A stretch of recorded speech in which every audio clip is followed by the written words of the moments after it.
Hello guys, welcome to my channel. मैं हूं चाहत और आज मैं आपको एक्सप्लेन करने वाला हूं मनी हाइस्ट सीजन 5 का एपिसोड 7। वीडियो स्टार्ट करने से पहले मैं आपको बता दूं, अगर आप मेरे चैनल पे न्यू हो तो यार चैनल को सब्सक्राइब करो, क्योंकि यार मैं ऐसे फ्रेश कंटेंट लाता रहता हूं और इसके आगे के एपिसोड्स भी जल्दी ही लाऊंगा। तो अब सीधे चलते हैं अपनी स्टोरी की तरफ। लास्ट एपिसोड में हमने देखा कि सियारा ने तमाया को एक पंच मारते जिसके कारण वह बेहोश हो गया था। अब उसके घर पर आर्मी पहुंच चुकी है। तमाया को होश आ चुका है और एक सोल्जर उसे बताता है कि 4 मिनट से आपके घर के अंदर ना कोई आया है और ना ही घर से बाहर गया है। जिसके बाद तमाया उसे कहता है कि 2 किलोमीटर के एरिया में जो भी चेक पॉइंट्स हैं उनको बंद कर दो और पूरी बिल्डिंग की चेकिंग करो, क्योंकि वह ज्यादा दूर तक नहीं गई होगी। अगले सीन में हम प्रोफेसर और सियारा को देखते हैं जो उस लेडी के घर में थी और वह उस लेडी के मुंह पर टेप चिपका देती है और फिर प्रोफेसर अपना दिमाग चलाकर वहां से भागने का प्लान बनाने लगता है। वह वहां से एक रस्सी के सहारे विंडो से भाग निकलते हैं और पीछे के रास्ते से वहां से जाने लगते हैं।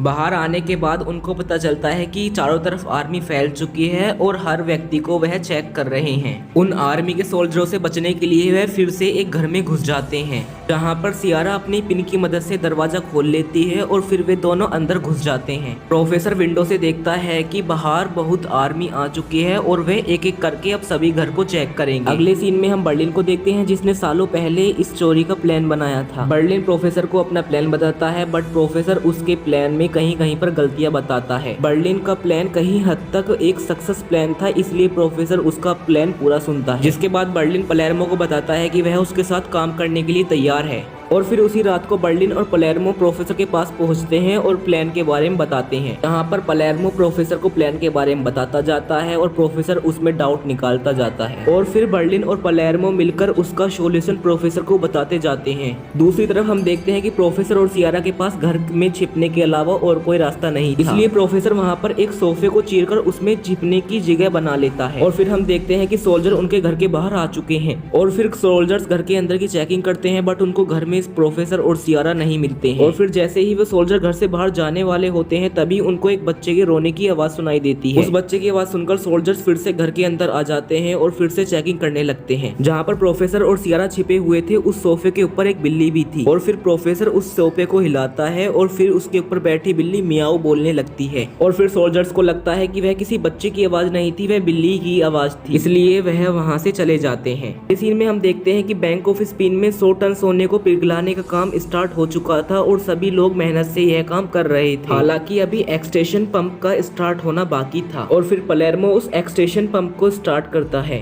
और दूसरी तरफ बेंजामिन उस सोने के आने का वेट कर रहा होता है और बेंजामिन जिस जगह पर खड़ा है वह बैंक ऑफ स्पेन से ज्यादा दूर है। एक्सटेंशन पंप के स्टार्ट होने के बाद भी सोना बेंजामिन के पास अभी तक नहीं पहुंचा था, जिसको देखकर पलेर्मो बहुत दुखी होता है क्योंकि उसकी कैलकुलेशन के हिसाब से सोना बेंजामिन के पास अब तक पहुंच जाना चाहिए था। और फिर थोड़ी देर बाद बेंजामिन के पास सोना दाने के रूप में निकलने लगता है और जिसको देखकर वह बहुत खुश होता है और फिर बैंक के अंदर भी एक खुशी का माहौल छा गया था। अगले सीन में हम रकेल, स्टॉकहोम और मनीला को देख पाते हैं। यहाँ पर मनीला स्टॉकहोम को कहती है कि उसने डेनवर को किस किया और ये बात सुनकर स्टॉकहोम बहुत दुखी हो जाती है और वहाँ से उठकर चली जाती है। अगले सीन में हम उसी लेडी सोल्जर को देख पाते हैं जो कि बैंक ऑफ स्पेन में एक टनल के सहारे छिपी हुई थी और वह बहुत घायल भी थी। और अब दूसरी तरफ उन सोने के दानों को ईंट के रूप में बदलना स्टार्ट कर दिया था और यह काम बहुत तेजी से किया जा रहा था। और अब हम प्रोफेसर को देखते हैं, वह जिस घर में छुपा हुआ था उस घर में उसे एक मोबाइल मिलता है। फिर वह बेंजामिन को कांटेक्ट करता है और उसको कहता है कि तुमको एक मिशन करना होगा।